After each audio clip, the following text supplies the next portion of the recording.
Hey, good afternoon. Welcome back to Pastoral Homestead. I was going to record the intro to this outside, but it's snowing and wet and miserable out there and about 35 degrees and the wind is blowing, so I'm not going to do that. You're just going to have to deal with it in here. I've got my editing studio here and putting things together, and I'll keep the introduction short because last time I kind of rambled on and on. This is part 2 of a transom rebuild, and it's in an old Skeeter bass boat, an 83 Wrangler 150. If you need to watch part 1, you can go back. I'll leave that link in the description below. You can check that out. This is part 2, and so we've removed the outer hull of the transom. Now we're putting the Coosa board in, getting all that cut down, and the fiberglass material and the epoxy material is all going in there as well. So we're going to do that. The very first thing you'll see is a little bit of repair done before we moved on to the next part, and so let's just dive in and we'll get started.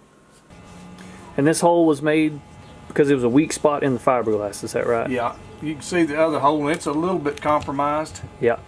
But this one had really some structural damage that really need to be repaired. Okay. And the same process for the other side too, that you've already done? This? No, this part right here. Oh yeah, that's just, this piece here that you're seeing is just really a backer piece of fiberglass that I fabricated and glued on this back side of the transom. And it's really not anything structural. It will just hold the piece of fiberglass that I put in there. Okay. So you saturate that whole thing good? Yeah. Okay.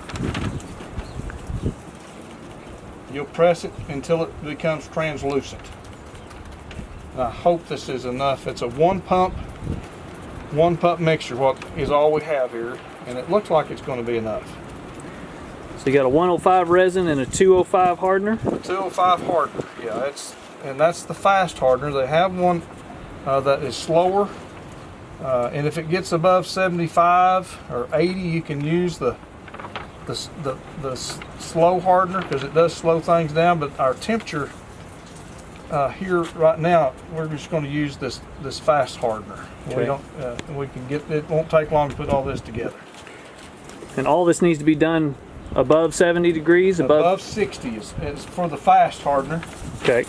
Probably a 65 or 70 for the slow hardener.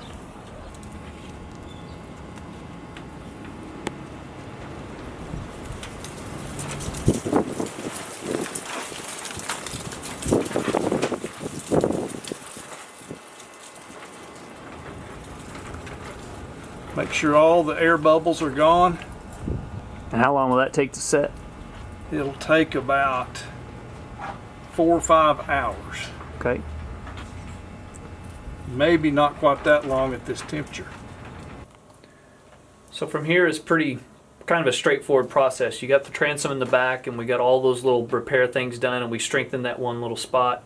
And then you just make a kind of a basic outline of what the transom looks like, and then we used a really inexpensive piece of just plywood that we had laying around. The Coosa board is pretty expensive, and so you don't want to mess up on it. You want to kind of make a trial run and have a template to go on. Again, we just measured it out, we marked it, and this little tool, man, it just continues to come in handy, this little multi-tool. That's the corded version. I have the wireless. I have the battery operator, and it's really nice. Dad here is putting this in, and it's when you put it in, it's going to be a little bit clunky. You'll have some areas that are not quite exact.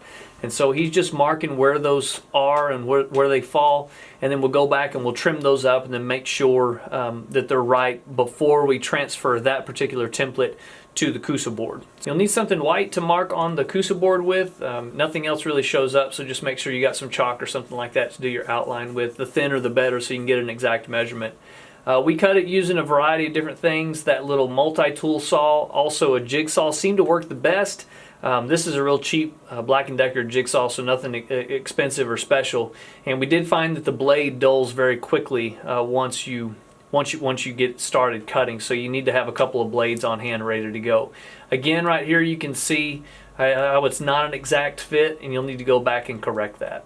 Not quite flush right over here. See, it's flush here, but this lip kind of goes downhill a little bit, so we're going to have to cut a little bit more off. Okay, just that one side. Yeah. Trimmed and fit. Yep, she's ready to go right there. All right, explain, before you take it off, explain the process to get that thing in there from here, what we're going to do next. So we did attempt to explain right here, but the wind got up and the audio was pretty poor, so I'll just kind of explain what we're going to do next. We go back to the other side of the transom and we do the exact same thing. We use that template, and another way to do it, if you don't want to cut the whole thing out and measure the whole thing, is you can do one side and then you just flip that thing over, and it, typically ours at least matched the other side, so that's something you could do. We're going to do the other side, and then we'll cut out the Coosa board for that side, measure it in, and then we'll cut out the middle, and that's kind of the next steps that we'll do. Okay, Dad's just measuring the other side here, and it's a little bit different than the right side, and you just want to make sure to notice those differences and cut your template accordingly. In ours, the top left corner there was a little bit sharper of an angle, and probably that's because of the way we cut it. But also there was a little divot in the bottom where the channel came farther on that side than it did on the other side. So it's just some little things you'll have to notice whenever you get in, if you're going to do yours. And you just take that template back and you transfer it onto your Coosa board, and then measure twice, cut once. Luckily we followed that the whole way. We didn't have any mess ups or screw ups, and we didn't have to waste any Coosa board. It's about $150 to $200 a sheet, and so it's fairly expensive. You don't want to waste it. So again, just make sure your measurements are as exact as possible, and then just know that whenever you do cut, you'll need to bevel those edges, at least in ours, and that will take a couple of times going back and forth, determining what you need to do differently to get it to fit in there as snug as possible. This little multi-tool, again, just a great little tool. It's a good investment to have if you're going to do this or anything else. I definitely was sold on this the minute that we started this project. I thought it was a great little investment. But you notice that beveled edge, ours has to go on the top, and we had to bevel it. You can kind of see the bevels here on the outside. We've got both sides of the transom cut and ready to place in there. And then from here we're going to work on that center piece. And so we just put those two Coosa board pieces that we had cut out, and we laid them in there as close as we were going to get to how they were going to be permanently. And then we made a measurement, and again, measure as well as you can, exact measurements. And we actually, instead of going all the way to the edge of the tape measure, we cut 2 inches off of that, and then so you start at 2 inches, and that'll give you a little bit more precise measurement, especially as you're looking to measure twice and just cut once and not waste any material. Also, it might be worth noting we didn't have to measure up and down, simply because we already had those measurements from the other templates that we had previously cut out, so that's why we didn't measure those out. So you just transfer that over back to your Coosa board, and again, you want to waste as little as possible. And so we had straight edges here, so we just used a skill saw here to cut these out, and it went easy, and it's really pretty simple and not that big of a deal. This particular saw, this little point right here, if you're in a position you can't see your blade very easily, you can put that point right on your line, and that's where it cuts. But it's really better to watch your line. But if you can't see it, this little point right here will tell you, and most every skill saw has one of those, has a little point here to tell you where you're at. But especially at the end, you need to see your blade and where to stop. Okay, next step, we got our board cut out and ready to go. It has been painstakingly placed in there, measured, cut, recut over and over and over again to get the measurements right. What we're going to do is we're going to take the back side of this transom. Let me just show you real quick.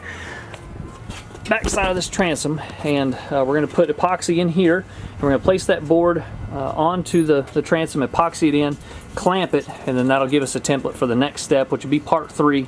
And so we'll end this part just putting the board into the transom, and then we'll let it sit from there.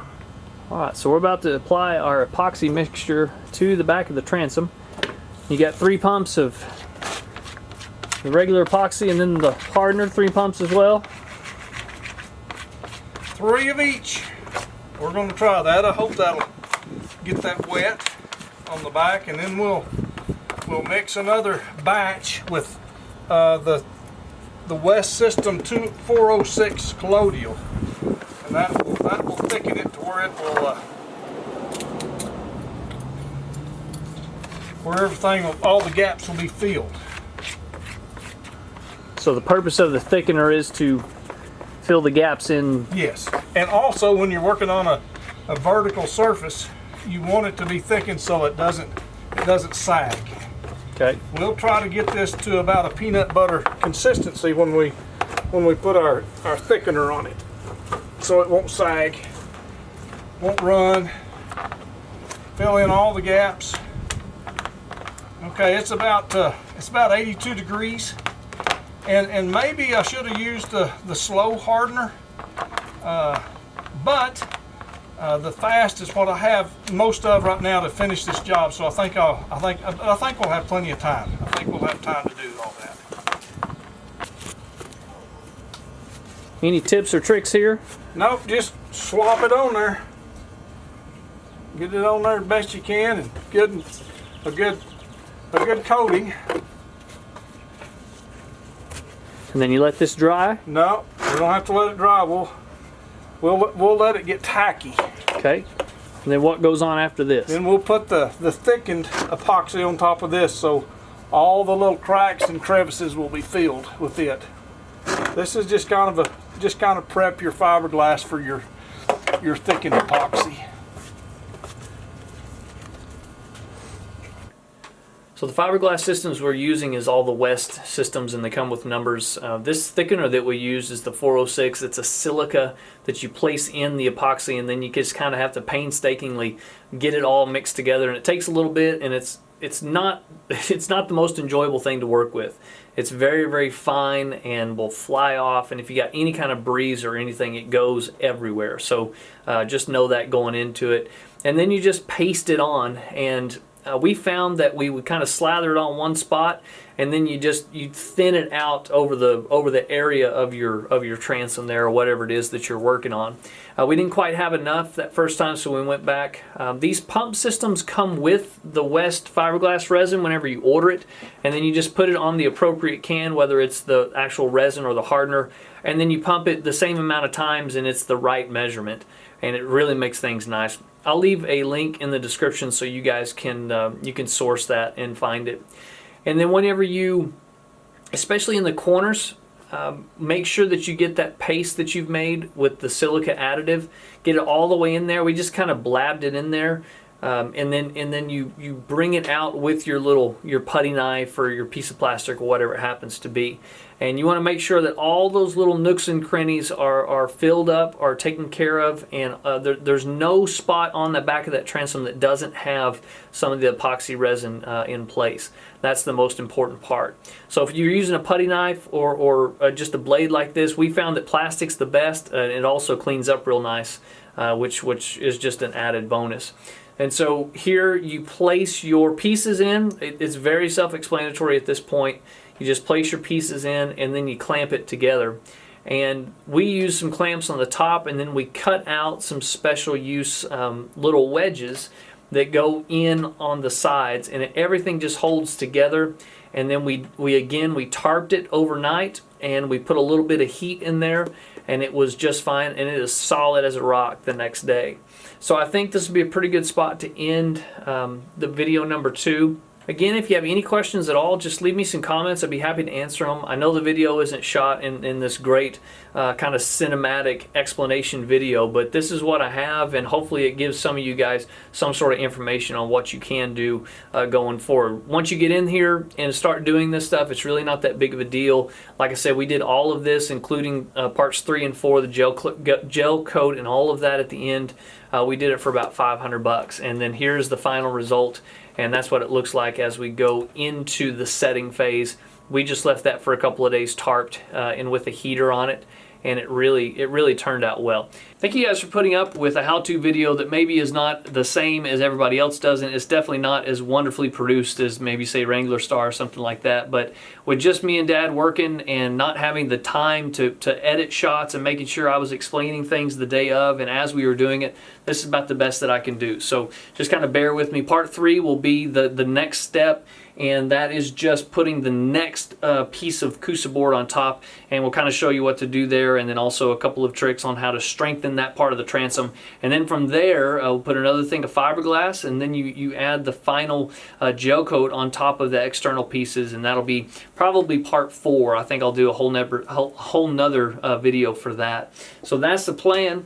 Thank you guys for sticking around. If you have any questions, leave them in the comments below. I'll be happy to answer anything. I left links to all the products that we use, at least the ones that I could find on Amazon. They're all in the description below. Please feel free to reach out in any way. I appreciate you guys. God bless y'all. Have a great, safe afternoon. We will catch you next time.